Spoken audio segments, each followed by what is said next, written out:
கிரக சேர்க்கை என்றால் என்ன? அதன் பலன்கள் என்ன? அது வாழ்க்கையை எப்படி பாதிக்கிறது என்று இந்த வீடியோவில் விரிவாக பார்ப்போம். வாருங்கள். ஹஸ்ட்ரோ தமிழ் வியாசா ஸ்ரீயின் வணக்கம். ஜோதிடத்தில் 2 அல்லது அதற்கு மேற்பட்ட கிரகங்கள் ஒரே ராசியில் இணைந்து இருப்பதையே கிரக சேர்க்கை என்று அழைக்கிறோம்.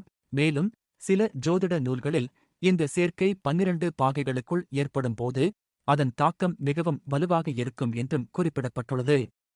இந்த வலிமை நல்லதாகவும் அல்லது கெட்டதாகவும் இருக்கலாம் என்றும் சொல்கின்றன. கிரகங்களின் நட்பு, பகை, அவை இருக்கும் ராசி மற்றும் வீட்டின் தன்மை ஆகியவற்றைப் பொறுத்து இந்த கிரக சேர்க்கை ஜாதகருக்கு ராஜயோகம் முதல் பாதகமான பலன்கள் வரை பலவிதமான விளைவுகளை ஏற்படுத்தும்.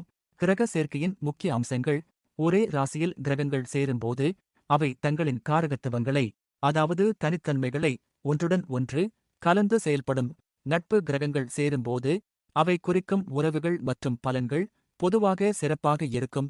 பகை கிரகங்கள் சேர்ந்தால் கஷ்டம், மன அழுத்தம் மற்றும் பகை உணர்வுகள் உண்டாகும். பிருஹத் ஜாதகம் போன்ற ஜோதிட நூல்களில் 2 கிரகங்கள் சேர்ந்து இருந்தால் என்னென்ன பலன்கள் ஏற்படும் என்பதை விரிவாக விளக்கி கூறப்பட்டுள்ளது. இனி வரும் வீடியோகளில் எந்த கிரகங்கள் ஒன்றோடு ஒன்று சேர்ந்தால் என்ன மாதிரியான பலன்கள் உண்டாகும் என்பதை விரிவாக பார்க்கப் போகிறோம். இங்கு சொல்லப்பட்ட ஜோதிட குறிப்புகள் பொதுவான பலன்களை அடிப்படையாக கொண்டவை மட்டுமே. நன்றி.